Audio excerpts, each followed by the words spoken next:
Bueno, estamos aquí en Tribuna Popular Fútbol Club de José Antonio Anzoátegui. Mira, mete la madre a Mayega. ¿Tu nombre, corazón?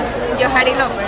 Johari López. ¿De qué hora estás aquí más o menos en las inmediaciones del estadio? Vermont, desde las 9:30, pero tuve un receso. ¿9:30 de la mañana? Sí, desde las 9:30 de la mañana. Okay. Tuve un receso y luego regresé a las 5:30.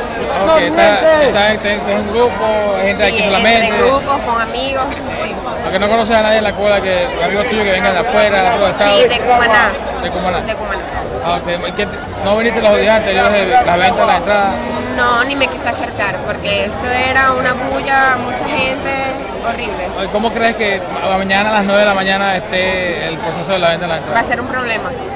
Sí. Bueno, por lo menos está cerca, Sí. Si quieres, pues apúntese ya, está las taquillas, está como a 100 metros más o menos la taquilla y llegó a las 9:30 de la mañana. Sí. Va a ser un problema porque hay mucha gente y entonces a las 9 de la mañana se va a acumular más. Mira, ¿cómo ves el partido Venezuela-Chile? ¿Cuánto le pones al partido, resultado? Yo digo que empate 1-1. 1-1. 1-1. Eso es lo que espero, pero espero que gane.